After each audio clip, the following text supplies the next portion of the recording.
Welcome to an enchanting journey filled with hope, adorned with grace, and ultimately leading you to discovering your salvation.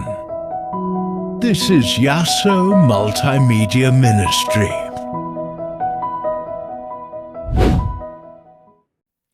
Wonderful day, Yesonite. Once again, welcome to our third quarter of this Sabbath school lesson. And we are so glad that from the beginning of this year until this time, you are with us. And this time, this quarter's lesson is the title is First and Second Corinthians.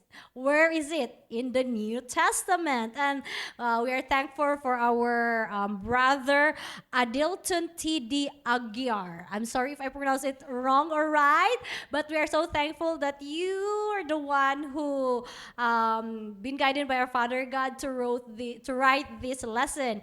And this week's lesson, the title is Paul's ministry. But before that, our dearest Yesonites, we are so glad that you can see there's new face with us. So, can you? Okay, I am Diover Cadiz. And I am Maria Luz Sarco. So thank you, my brother and my sisters. So we are so excited to share with you the knowledge from above. But before that, let me ask my brother Bong to please lead us into the word of prayer. Let us pray.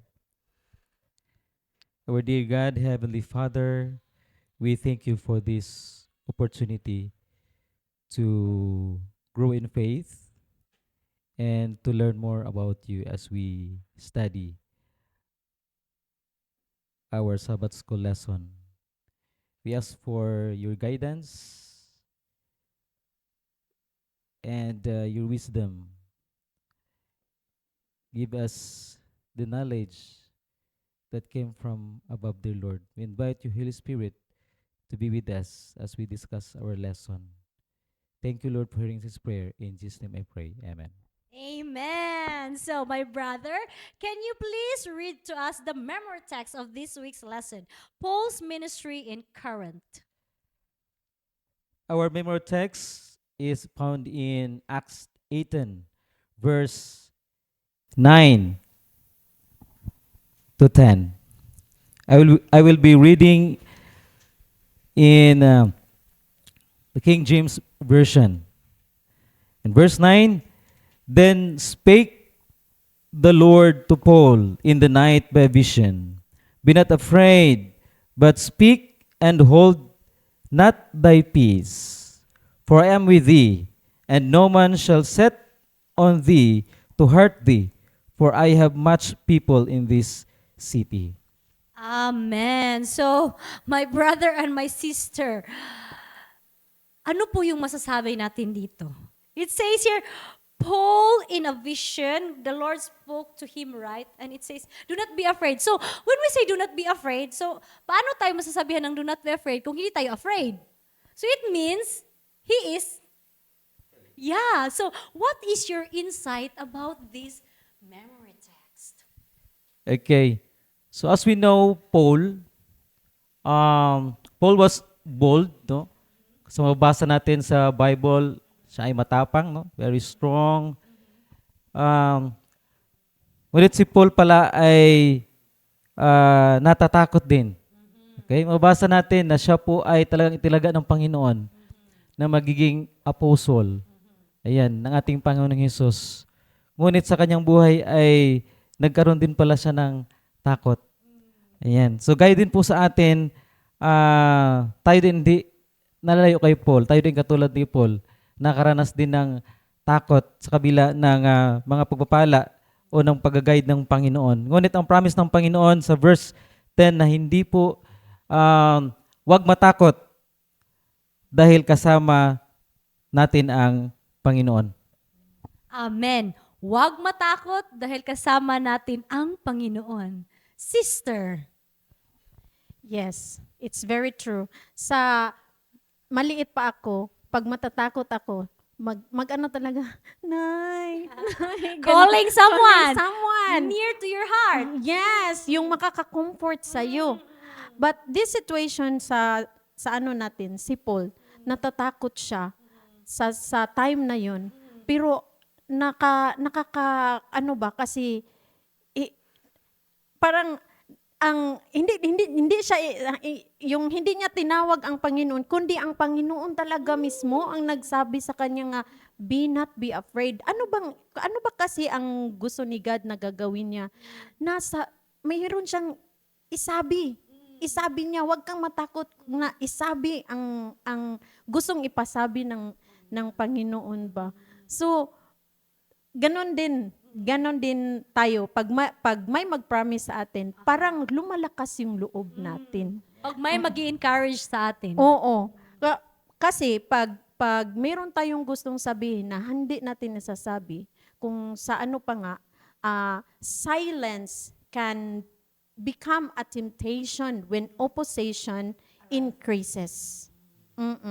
So, pag meron tayong gustong sabihin na hindi natin yan isabi, lalo na kung katotohanan, baka maunahan tayo ng iba na magsabi ng mali. So, lalo tayong matatakot. So, let us hold on to our God's promises. It can really give us strength. So, I'm so thankful, my brother and my sister. Ang punot dulo nito is, we are obliged. It's not just, obliged talaga tayo. Our task is not to be afraid. Why? My God is bigger than any situation, any circumstances. So that's why all we need to do, our task. What is our task? Be not afraid. Oh, diba? So it's so wonderful. Now, my sister, can you please read to us Romans chapter 1? Romans chapter 1, verse 1. Romans chapter 1, verse 1. So, sa book ng Romans. Okay, so let's go to the book of Romans. Okay, so I'll be reading in the King James Version. I'm using my digital Bible. Romans 1 verse 1, it says here, Paul, a servant of Jesus Christ, called to be an apostle, separated unto the gospel of God. Yeah, so ang sinabi po dito, si Paul ay called to be a servant. How wonderful it is. Bong, called to be a servant. Di ba? So, kung magpakilala pala tayo, Bong, anak ni ganito, anak ni ganyan. Hindi pala. Bong, a servant.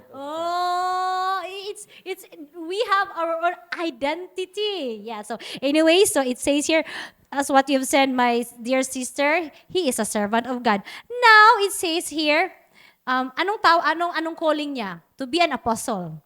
Right? And now, this is the question. What is your calling? Kasi ito our dearest Yasonites. When we say calling, the word calling, pag may nagtanong sa atin, ang una nating maiisip, what comes into our mind first is calling, maybe I will become a teacher. Maybe I will, ito talaga, pastor. Ano yung calling mo? To be a singer. Ano yung calling mo? To be an elder, to be a deacon, to be a Sabbath school superintendent. Yung mga malalaki na kagampanan natin sa church. But, what is our calling? Really, what is our calling? So, you know, the very basic daily calling that we have. Yeah. Hindi natin kasi sabihin natin pag nagsasabi na ano yung calling natin, wala naman siguro kung calling kasi hindi ako magaling sa kumanta. Like me. Wala naman siguro akong calling kasi hindi ako magaling mag-preaching. Oh, don't be discouraged or dearest Yasonites because... Yan. So, according to Ephesians 4 verse 11, sabi doon ay, ang Panginoon natin ay nagbigay ng mga apostle, pastors, teachers, at iba pa. Kaya sabi ko dati, ano kaya ang aking calling? Ayan. So, saan kaya ako tutugon sa panawagan ng Panginoon? I believe na lahat po tayo ay tinawag ng Panginoon. kung saan man tayo maging effective. Dati may nagsabi sa akin, mag-pastor ka. Pero sabi ay, yung ko, tinawagan ba ko doon? Ito maging teacher ko ay hindi ko talaga to pinangarap. Ngunit sa kalaunan, sa kalaunan ay nakikita ko na lang ang sarili na naging teacher na. Ayan. So, bagaman ako po ay isang teacher, yung talaga yung, kahit teacher ako yung aking trabaho, ngunit yung talaga trabaho natin ay yung i-share yung word ng Panginoon. Okay? Nung naalala ko po, nung ako po ay nagtuturo sa college at hindi ko pinangarap din yun na makapagturo doon. Ngunit ako'y binigyan ng pagkataon na makapagturo doon at hindi ko po alam, no? Sa bawat lesson ko, hindi ko mapipigilan yung aking bibig na magsalita tungkol sa word ng Panginoon, no? Hindi yung mga verses ay bigla na lang, no, sumusulpot sa aking bibig. Ayan. So, akin sasabi na baka ito na siguro talaga at ito na po yung calling ko. Amen. So, I love what you said, my brother, because you said, hindi ko yan pangarap. Yeah, because what we hope for is sometimes what is not our calling. Calling is different. Hope is different. So, God can see that maybe that hope of yours is not the right, hindi naman right. Ano ba masasabi ko? Hindi siya yung tugma sa calling mo. Oh, so, that's why, my brother, it's so amazing because it's not, hindi yun pangarap ko pero God called you. So, you responded. The important is you responded. My sister? Sa akin naman, naalala ko na dumaan din ako sa point na yung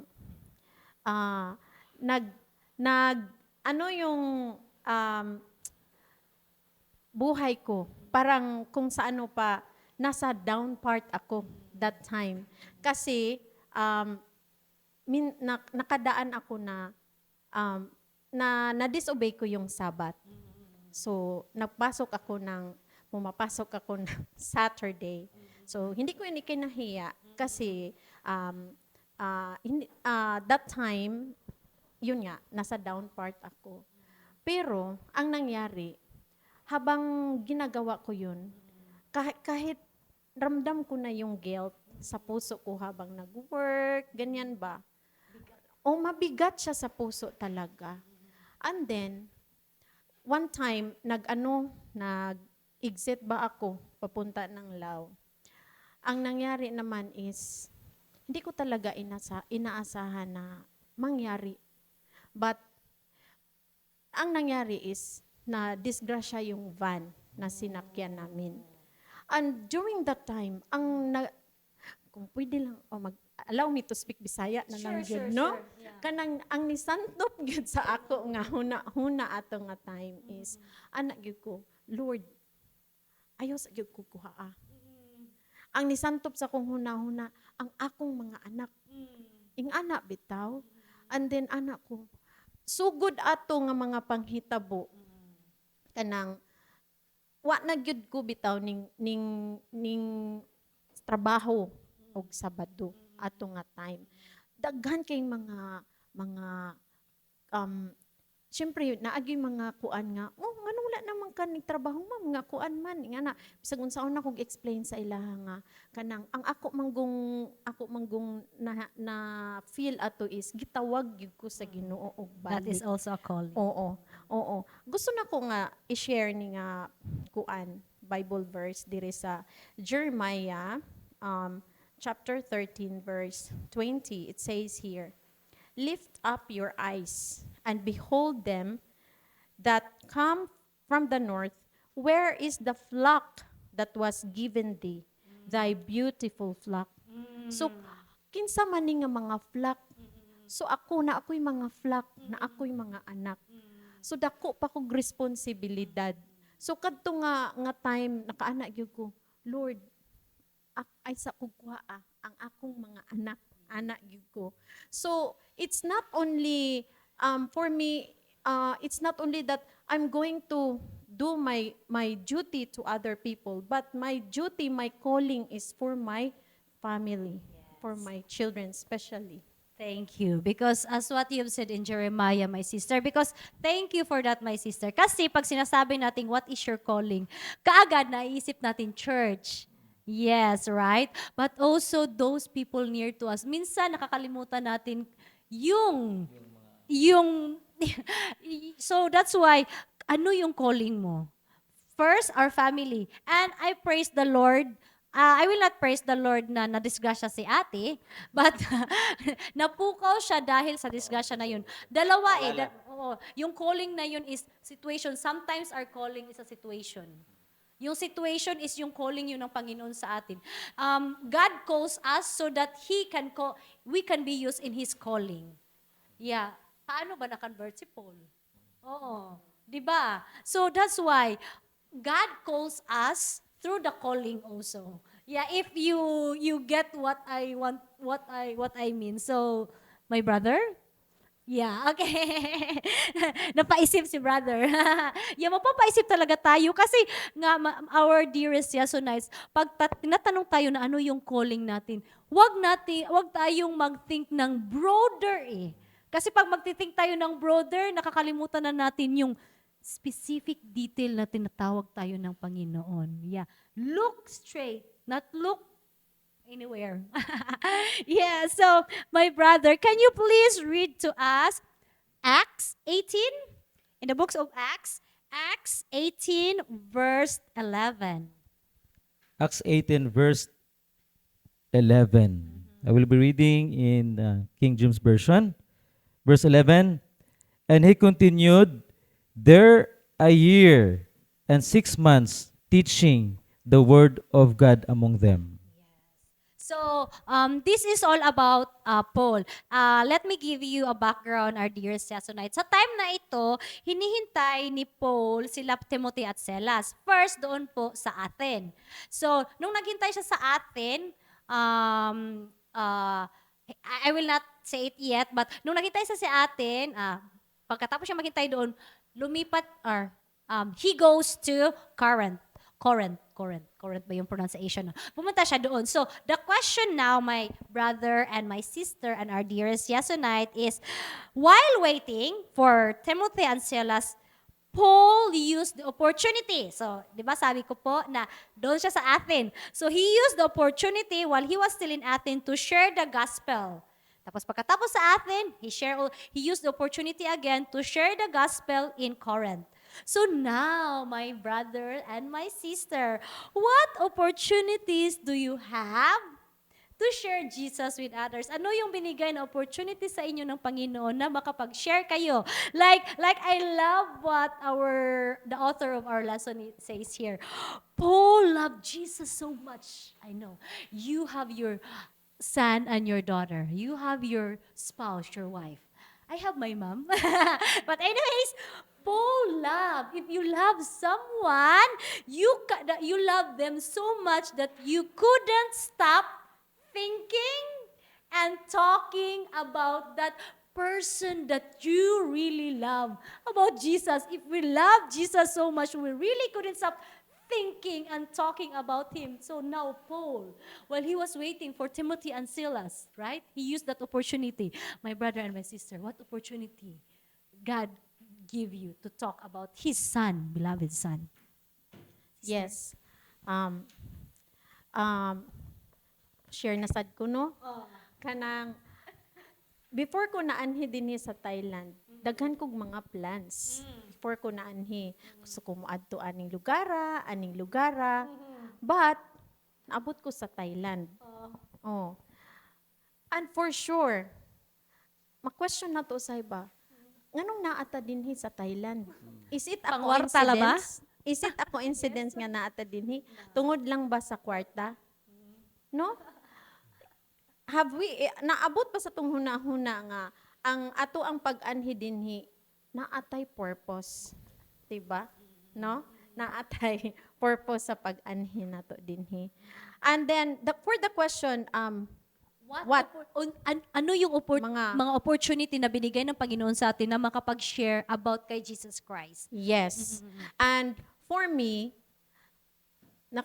hinumdum ko sa una nga nag-work pa ko sa Malaysia as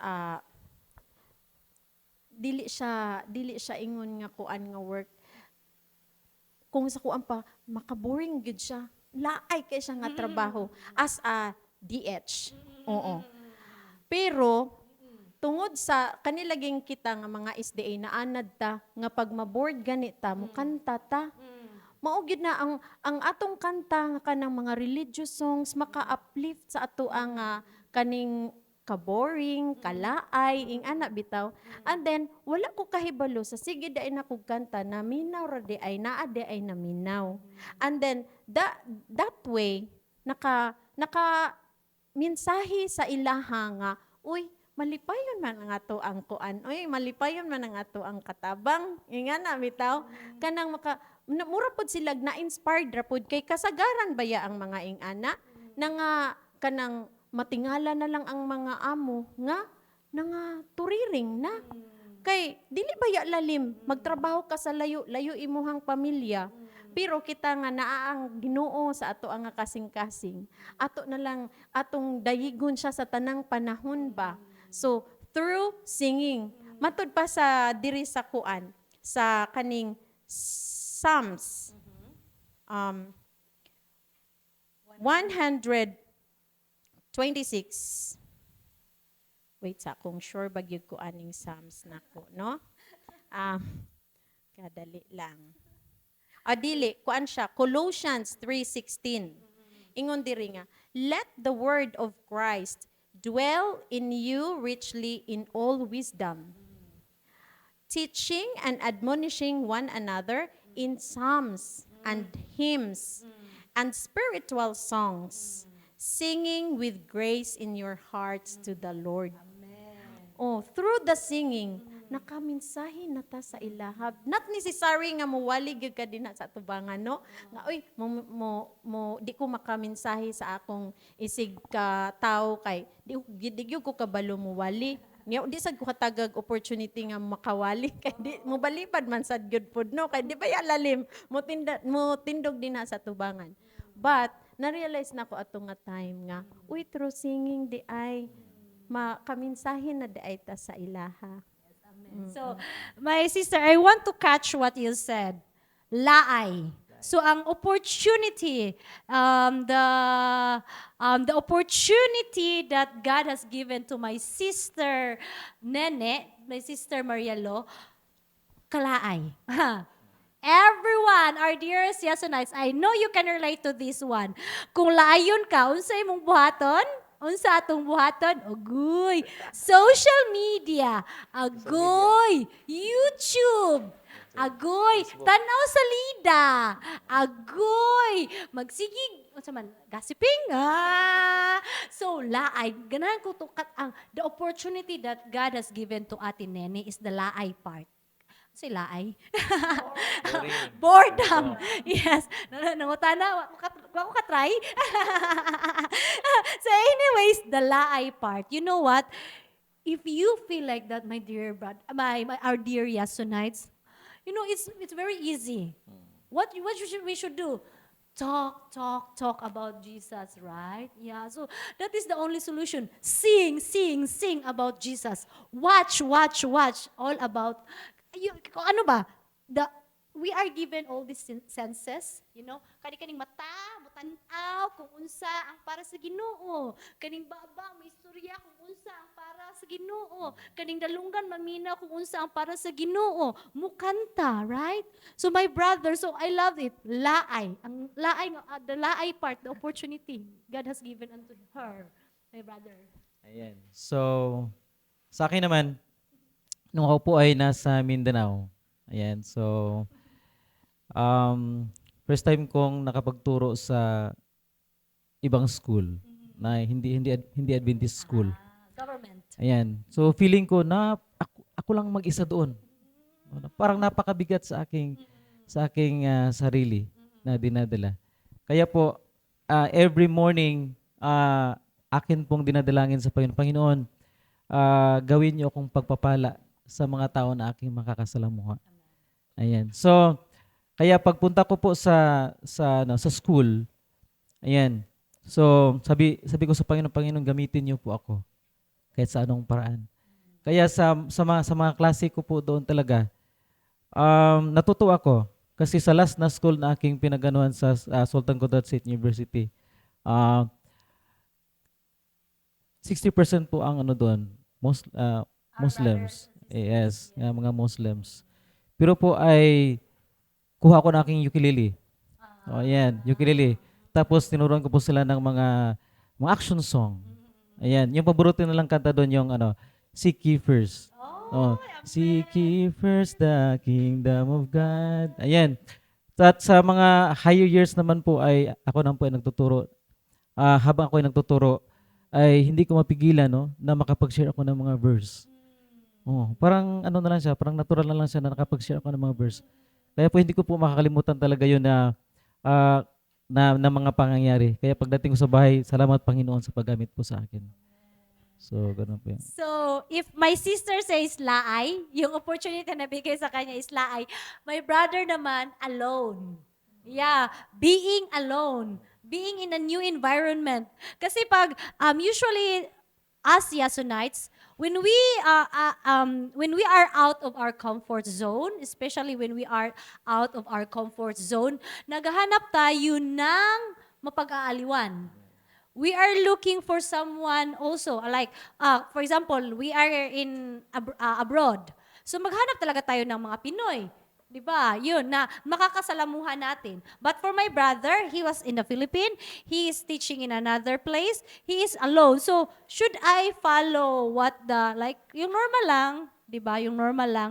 But, yun nga, because he loved Jesus so much, he, natural.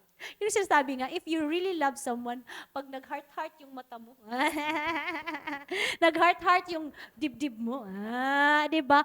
It will just be natural. Hindi pinugos. Diba? Natural lang talaga. Naasad ko yung pinaka-basic yun nga. Kanang unsaon bito na to nga makashare ta ba? The opportunity. Do, labi na dinis ato ang nga sitwasyon diri sa Thailand nga dili bitaw ta kanang makasabot sa ilaha nga inistoryahan bitaw. So, makaana ta nga kanang lisura diri iminsahe, uy, kay di man ta kasabot. But, kuan pod nako ba nga kana bitaw, pinaka-common communication is smile. Yeah. Bisag mo smile ng kanila, mo smile mo na sila nimo, di ba? That's a very mensahe na ba para sa ilaha? Yes, ang opportunity natin, our mouth. Ayaw pagmugot. Ayaw pagmugot. So yeah, thank you my sister. You have a very beautiful smile, my sister. And also my brother. Yeah. So, the very basic opportunity as what my sister said, yung lawas nato, smile. Yes, just show. Because if you smile, it means you have. Yeah, you are joyful.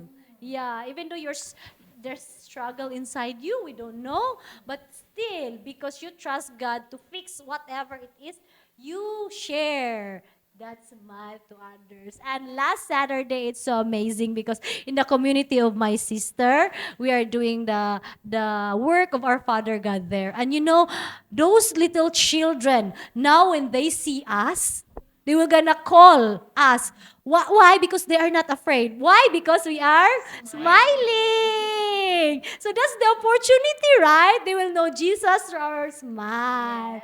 Yeah. Especially in the Philippines, nainamat yan. Pero ang mga SDA, naglipay-lipay. Diba? Why? Because we trust that our Father God will gonna resurrect our family members. Right. So, hindi yan ang last na meet natin sa kanila. Yeah, so that's the opportunity. Now, my sister, can you please read to us 1 Corinthians 10, verse 20? 1 First, in the book of First Corinthians, chapter 10, verse 20. So what does it First say? Corinthians, chapter 10, verse 20, right? Yes. Okay. It says here, but I say that the things which the Gentiles sacrifice, they sacrifice to devils and not to God. And I would not that ye should have fellowship with the devils. So, in his missionary journey in Corinth, my brother and my sister and our dearest Yasonites, Paul, our brother Paul, faced a sinful and idol worshiping culture. Now, what challenges in today's culture, not only here in Thailand, but wherever you go, if this is your before experience or this is your latest experience, but in today's culture, worldly culture, what challenges in today's culture can make it hard to share the gospel? Right? So, ano yung mga mga culture natin ngayon na it's hard for us to share the gospel? When we talk about culture, dili na to malikayan no nga usahay mugota sa culture ana nga place. Bitaw no. Because we respect. Kana nga word nga respect. But if we only stand lang gyud sa ato ang nga kana bitaw nga faith bitaw, like for example kanang ang ako yung makuanan is kanang sa trabahoan bitaw nga di man likayan nga bation tagkahadlok kay syempre naningkamot ta manarbaho unya pagkahuman ang atong pagtrabaho kay makuan bitaw siya nga kanang makuan ang ato ang nga faith ba, like what I'm trying to say is kana bitaw patrabahoon ta og Sabado bitaw unya pero di ay og mo stand lang gyud ta bisan pa sa ilahang mga ingon nga di nakapatrabahoon, stand lang gyud ta kay kana nga ato ang pagbarog lang gyud sa ato ang pagtuo sa atong pagsalig sa ato nga Ginoo, dako na kay na nga kanang mensahe para sa ilaha bitaw ning ana. So pag do nga moingon sila nga kanang naaman ta dinhi kita ang mag-adjust kay kita baya ang nanarbaho no, so kita ang mag-adjust. Kabalo baya ta nga naa gyud nay trabaho nga Sabado kay dili baya ng Christian country, but no, God is our God. We have to stand and God will always He will not leave us as He has promised to Paul, I will be with you, do not be afraid. Mao na siya. So nakasulay pug ko nga na no. Ay nga na bisan gani kahit nung ako po ay nag-a-apply pa lang. Sabi nga ng nag-interview sa akin.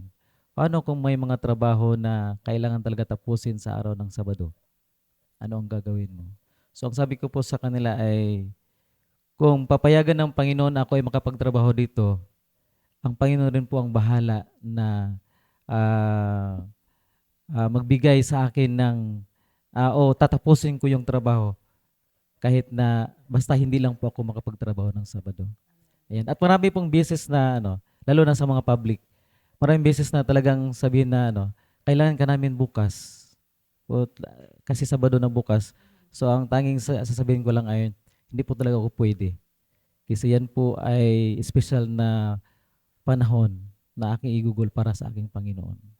Ayan. So, yung culture dito na my brother and my sister, according to what you said, is ang culture is yung natural, there's no rest. Yung culture, ito talaga yung culture ng sanlibutan, should I say, ng world ngayon is there's no rest. Kasi we are mm, um money I need it. Health for wealth. Yan yung culture. Yeah, that is the culture nowadays. Health for wealth. Binigyan tayo ng Panginoon ng Sabado to rest. But, yun nga, yung culture ng mundo, money, yeah, wala nang pahinga. So, yeah, I love what my brother and my sister said. Hindi tayo yung mag-adjust because God will not adjust. Hindi siya mag-adjust para sa atin. Right? And also my brother said, ang Panginoon ang bahala. God will take care. God will take care of you. Amen. So now, my brother, can we go to 1 Corinthians chapter 2, the book of 1 Corinthians, chapter 2, verse 3. 1 Corinthians. 1 Corinthians chapter 2 verse 3. I'll be reading in King James Version. Verse 3. And I was with you in weakness, in fear, and in much trembling. This is what my brother has said a while ago. May takot din pala si Paul. Hindi lang takot, kung matatakot tayo, di ba? Kasi hindi naman talaga nakikita physically. Usually, pag natakot tayo. But this time is takot talaga to. Yung takot talaga na nanginginig na. Oo. Praise the Lord, I never experienced it yet. It yet? No, don't. Anyways, Nanginginig, parang nanginginig ka na talaga. When I was talking with our beautiful sister here, she said she experienced during that accident that she shared a while ago. Time talaga yun. Yung kanabitang Kalamnan. dili mo gyud ginatuyo gyud mag-anak kag istorya unsa man kumusta man ka okay ra ka kurog jud siya ba bisag wa nimo gituyo Yeah, and trembling yes, trembling. That is what Paul experienced. Weakness, fear, and much trembling. Now, my brother also, can you please read? This is the favorite Bible verse of our sister, beautiful sister. Isaiah 41. Wow, Can you Isaiah book? 41. Yeah, Isaiah. Ito din po Can yung we aking go isa to sa the book of paborito. Isaiah? Our brother Isaiah. Yeah. Isaiah Isaiah 41 41 verse verse 10. Yeah, so So ito yung mga paboritong verse ng mga LE. Okay, Isaiah 41. 41 verse 10. Fear thou not, for I am with thee. Be not dismayed, for I am thy God, and I will strengthen thee. Yea, I will help thee. Yea, I will uphold thee with the right hand on my righteousness. so beautiful. Paul admits that he was afraid. If we are dearest Yesonites, don't think that you are strong. Pag hindi mo inadmit na ikaw ay, weak, natahadlok, how can God help you? Right? So Paul admits that he was afraid when he was in Corinth. But according to my brother said, the favorite verse of the LA's literature evangelist. So now, the beautiful promise of our Father God. How this beautiful promise affect our daily life? We are facing, as my sister said, minsan talaga may mga, threat. Not life-threatening, but money-threatening. Threatening. Yeah, so how this beautiful promise of our Father God can help you in your daily walk? yes pinaka-latest na ko nga na-experience. Dili pod siguro pinaka-latest, no? Pero pinaka-bugat nga experience na ko nga gibati jud ko kahadlok. Nga grabe yung hininakay nako. Lord, tabangi gyud ko kay nahadlok ko. Ang ako manggod is kanang kabalo ko nga mawad-an na kog trabaho katong sa previous school nako. Kabalo ko nga di na ko i-renew. And then, tunga pa, mga October pa, gibati na ko kahadlok. Grabe nga kahadlok nga mawad-an kag trabaho ba. Ang akong kuan manggod nga, Ginoo kabalo ko nga naa ka, pero nganong nahadlok man ko, nganong hadlok man gyud kay ko, kuhaan niya akong mga pagduda. Nya kani bitaw nga isa man gyud ni siya nga nakapalig-on gyud sa ako nga Bible verse. Kani bitaw mo iniguan nimo nga fear thou not. mahadlok man ka. Fear thou not, for I am with you. Be not dismayed, for I am your God. Bitaw, Lord, tabangi ko, Lord, kabalo ko nga Ginoo ka. Kuhaan ni ang mga pagduda sa ako ang kasing-kasing, mga kahadlok nga nasa kong kasing-kasing. Pero dako gyud kaayo nga makatabang, makadasig, makapakomfort sa ato ani nga promise ning Isaiah 41:10. Okay? So, kahit ako pa man, no? Palagi ko po talaga itong binabasa. Ayan. So, nung ako pa may naging ili at hanggang ngayon ay talagang hindi ko makalimutan talaga ang verse na ito. So, bagaman lagi po nating nababasa, hindi pa rin natin maiiwasan, no? Minsan, That's true, that's hindi, true, that's hindi true. pa natin maiiwasan, no? Hindi pa rin natin maiiwasan Paul ba? na kahit na lagi nating naalala o lahat ng mabasa natin, mga promises sa Bible, hindi na talaga natin maiiwasan yung mag-alala. Ayan, matakot. Talagang Ngunit, ganun pa man, ay napakasarap pa rin siyang balikan. No? At sa bawat basa natin, bawat buklat natin ng Bible at babasahin natin yung ating yung verse na ito ay nakapagbigay siya ng lakas, no? Encourage sa atin na magpatuloy kasi nga andyan siya na handang tumulong para sa atin. So gaya ng pagpunta ko dito sa Thailand, sabi ko wala akong trabaho doon, Panginoon. Sabi ko Nakalaan. oh. So, yung aking partner lang po ang may trabaho. Pero ngunit, dahil po sa verse na ito, sabi niya, do not fear thou not, for I am with thee. Be not dismayed. So, kaya talagang lagi ko itong pinanghawakan ang verse na ito, yung promise ng Panginoon na ito. I want to catch what my brother had said. Wala akong trabaho doon, Panginoon. Yeah. Wala pang promise kasi nga my brother, his beautiful wife already had a work here before they pumunta sila dito. Yun nga, trabaho. Yeah, but I know, yung trabaho niya is magpanlist. To be a blessing to the church. Yeah, so that's why, yes, that is such a blessing. Yeah, it's not a blessing for the church only, but it is a blessing for those who are watching right now. We are inspired of your testimony, my brother. So for now, it will not gonna be a permanent. For now, your trabaho. Yeah, so the beautiful promise that our Father God has given unto you, my brother, for now, yeah, it is to share His word through, not just here, yeah, but behind the scene. We have a lot of work to do in this beautiful place, Yasoton. Sorry. Okay, so now let's go to 2 Corinthians. Okay, so my sister, can you please read to us 2 Corinthians chapter 2 in the book of 2 Corinthians chapter 2 verse 4.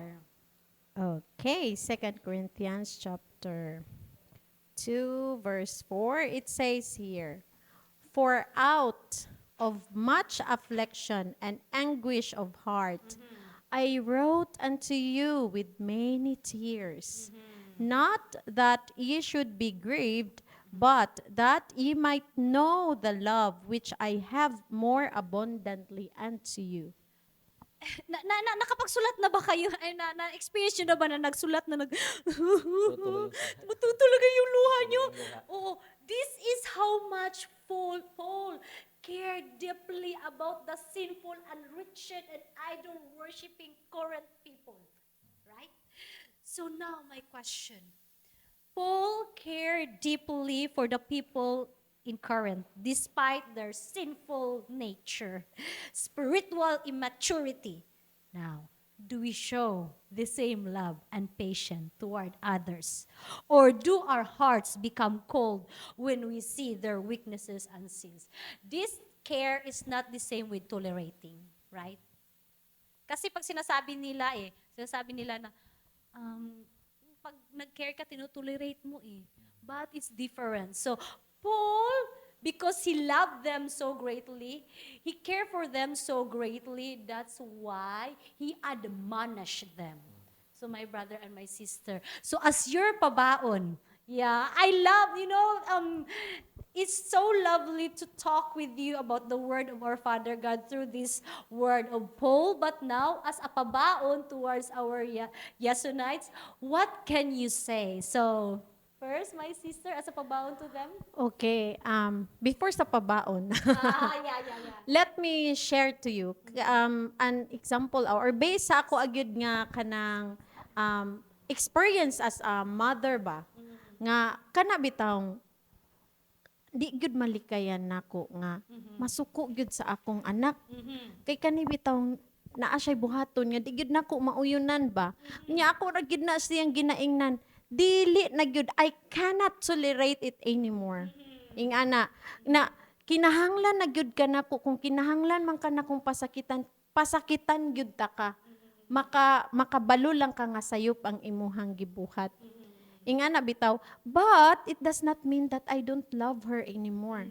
It is because I love her so much That you don't tolerate. that I cannot tolerate it. Because kung kuan man good ang mahitabo, it di ba kay kuan man sad nga if we are going to tolerate someone doing a sin, we are also sinning. Partaking. We are also partaking to their sin, di ba? So mauna nga ako gyud siyang ingnon nga nak sorry gyud nak pero di na gyud nako na matolerate ang imong ginabuhat.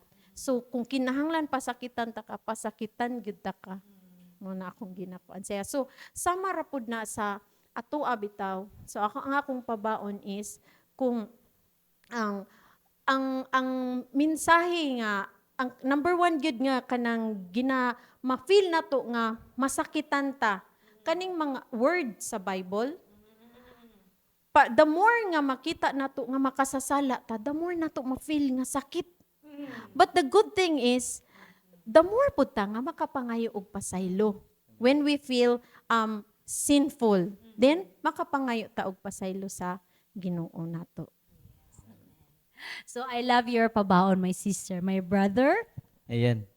So, Madrias Nights, yung aking pabaon.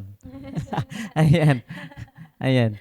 So minsan no, minsan kapag tayo po ay nakikinig ng mga sermon, ayan. Minsan tayo ay natatamaan. Ayan. 'Di ba? Natatamaan tayo sa mga sermon.